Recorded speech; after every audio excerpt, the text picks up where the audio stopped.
Bonjour les amis, nouvelle vidéo aujourd'hui pour retrouver l'excellent historien Alain Pascal. Vous avez adoré la dernière vidéo à son sujet, eh bien il est de retour sur GPTV et écoutez bien ce qu'il va nous dire.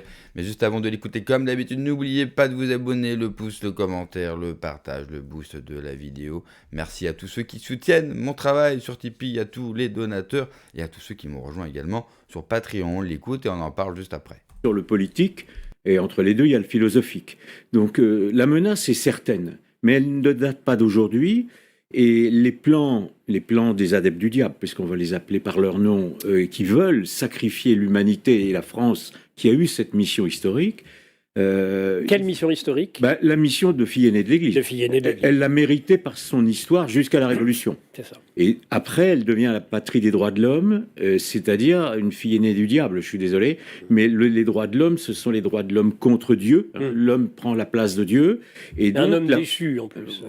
En plus, et un homme qui est un initié, en plus, parce que la Déclaration des droits de l'homme, la Déclaration des droits de l'homme et du citoyen. Donc, vous parlez de la République aussi. Le citoyen, lui, c'est l'esclave de la République. Et puis, initié, on peut parler donc, évidemment de la franc-maçonnerie. Nous sommes absolument menacés. Et il est certain que tout a été mis en place, notamment par le dernier imposteur en date, pour que ça explose. Donc la menace est certaine. Maintenant, les plans ne réussissent pas, toujours. Ouais. Et il faut lutter, Ouais. parce que de toute façon, nous n'avons pas le choix, nous devons lutter. Alors surtout si on est catholique, si on est chrétien. Donc c'est pour ça que je m'adresse aux croisés. Je dis souvent, je me sens comme un croisé. Moi, je mène une croisade culturelle. Mais vous sentez, vous avez souvenir je suis un croisé, c'est ma vie. C'est-à-dire que maintenant, j'ai décidé d'être un croisé jusqu'au bout. C'est ainsi que certains de nos ennemis nous appellent, d'ailleurs, les croisés. Voilà, et nous devons répondre. De toute façon, nos ennemis, ils aiment bien savoir. Si nous baissons pavillon, ils nous écrasent. Donc, et eux ont un bon souvenir de nous, beaucoup plus que nous qui avons perdu la mémoire. Voilà, oui, alors ça, c'est tous mes livres, c'est de retracer toute la véritable histoire. Alors. Donc j'ai appelé à une révision totale de l'histoire et j'ai révisé, moi, toute l'histoire de la philosophie. Une révision de la révision, je dirais même. Voilà, absolument. Donc, voilà. Donc nous sommes menacés, la France particulièrement. Mais ça n'est pas écrit. On va peut-être diverger là-dessus. Mais si vous voulez, de toute façon, nous devons lutter. Notre devoir, que nous soyons catholiques ou simplement français, en aimant notre passé, il faut reconsidérer notre passé. Donc il faut simplement aimer la France telle qu'elle a été. Et elle a été catholique avant la Révolution, ne l'oublions pas. Et elle doit sa grandeur à la religion. Il vient révéler les choses cachées depuis la fondation du monde. Exactement. C'est dans Saint Matthieu, c'est le titre d'un livre de Girard. Tout à fait. Et ça veut dire aussi, il n'y a plus d'ésotérisme, d'où la lutte contre... Il n'y a plus de religion à mystère. Absolument. Et il y a une symbolique de la cathédrale. C'est que la cathédrale, elle a été conçue comme cela, d'ailleurs. C'est sous les rois de France. On les dit gothiques, les cathédrales, mais en fait, elles sont françaises. Elles partent de l'île de France, et ce sont des flèches qui sont dressées vers le ciel. Oui. Les cathédrales ancrent l'Europe au ciel. Alors, ça démarre de l'île de France, et toute l'Europe... C'est ça, les constructions se font dans toute l'Europe, et l'Europe chrétienne, parce que nous ne sommes pas les seuls chrétiens, évidemment. L'Europe a vécu...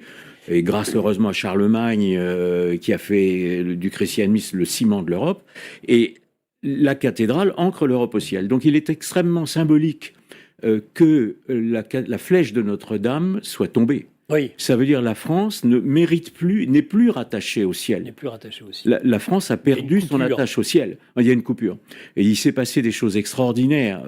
Moi j'étais devant ma télévision, en province, et ma réaction, ça a été de me mettre à genoux et de prier. Ah oui. Et j'ai beaucoup d'amis qui ont fait la même chose. Après, on s'est téléphoné et beaucoup de gens ont fait la même chose. Et quand on voit Paris à l'époque, vous avez sur le pont, alors je ne sais pas si les journalistes l'ont montré, mais sur les ponts, les gens qui habitaient Paris sont venus, se sont agenouillés, ils ont prié. Et alors, la prière fait partie d'eux. Moi, je suis pour j'écris des livres, donc c'est pour la réflexion. Mais il y a aussi la part de la prière, chacun selon son talent, si on peut s'exprimer comme ça. Et il s'est avéré dans cette destruction de la flèche des choses extraordinaires, puisque l'ancien hôtel est resté. Tout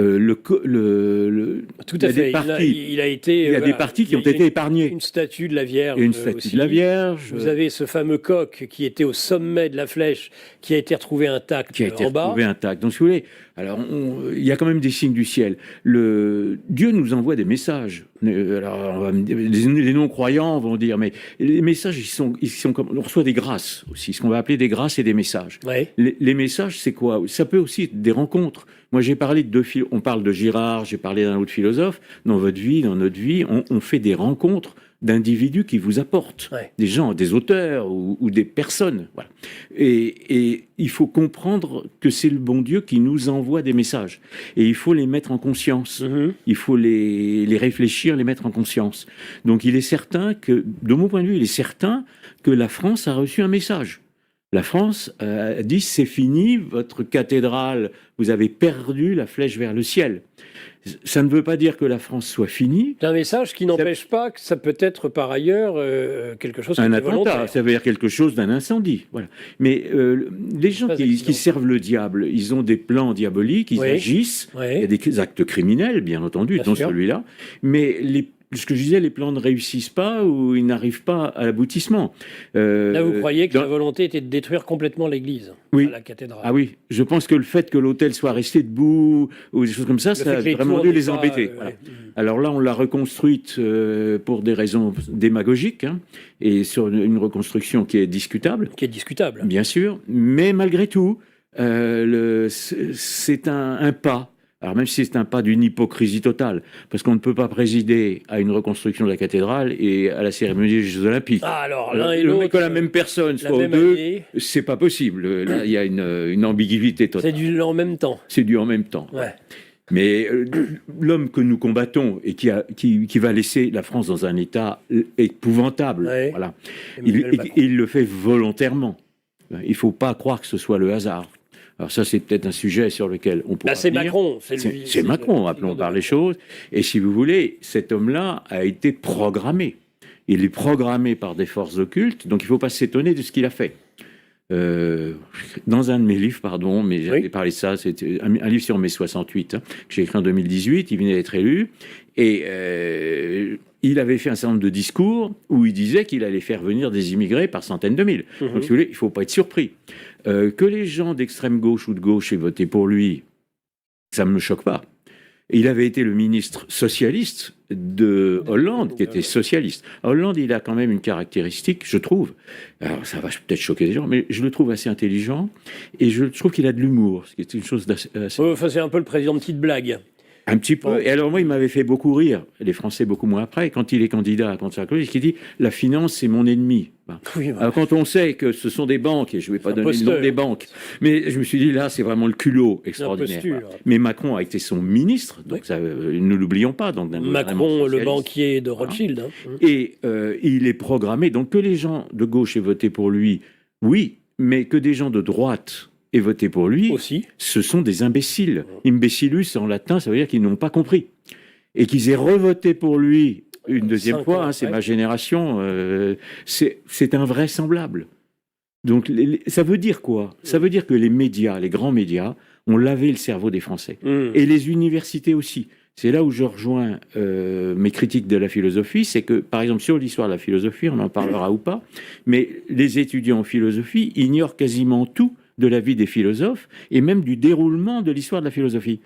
Et à l'école, on enseigne des mensonges aux enfants. Alors, vous parlez de la Révolution, mais j'ai déjà fait des émissions en expliquant que le peuple n'avait pas pris la Bastille. Ce sont des mensonges.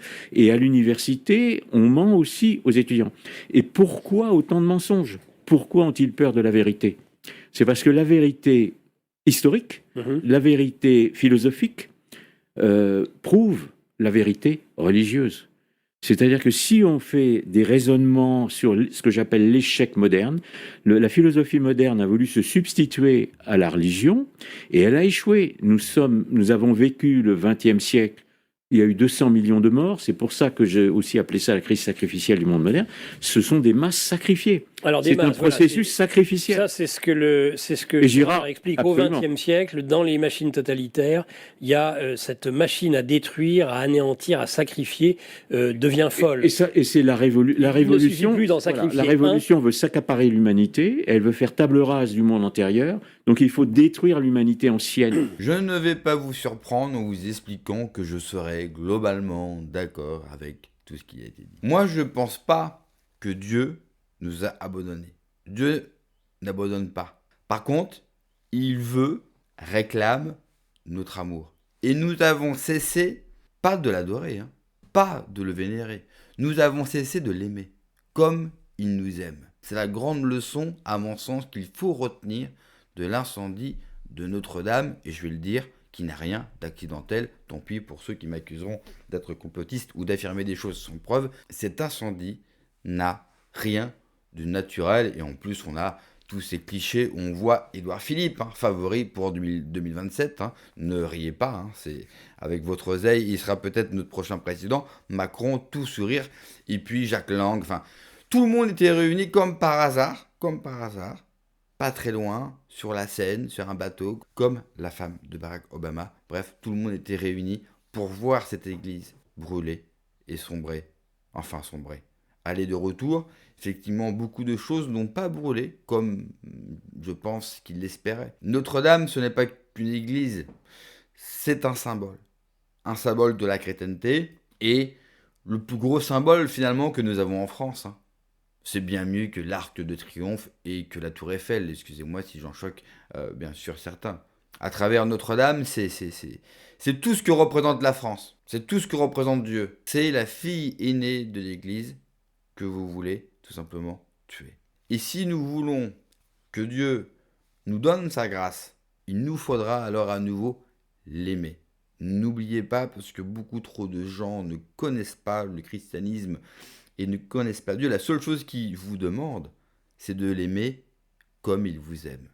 Il n'y a rien de difficile à ça. Qui peut refuser d'être aimé? Qui n'aime pas être aimé par l'autre, et en l'occurrence par Dieu? Sur ces masses qui ont été sacrifiées, effectivement, c'est encore hallucinant qu'aujourd'hui, les populations sont capables d'être envoyées pour être sacrifiées dans des guerres inutiles, des guerres qui sont commanditées, voulues, par des banques, par des réseaux occultes, par Davos, par Bilderberg, par tous ces gens qui fréquentaient, qui font partie de l'affaire de Weinstein. Les populations sont effectivement sacrifiées. Parce que toutes ces divinités diaboliques qu'ils vénèrent réclament cela. Intéressez-vous à Moloch, intéressez-vous à Baal, et vous allez ensuite comprendre exactement ce qui s'est passé, et bien sûr la volonté qui était derrière, et le dessein diabolique qui était derrière. Je me répète, je sais souvent dans mes vidéos, mais nous sommes dans un combat spirituel. Si nous ne sommes pas dans un combat spirituel, pourquoi éliminer le christianisme? Pourquoi lui faire la guerre en France?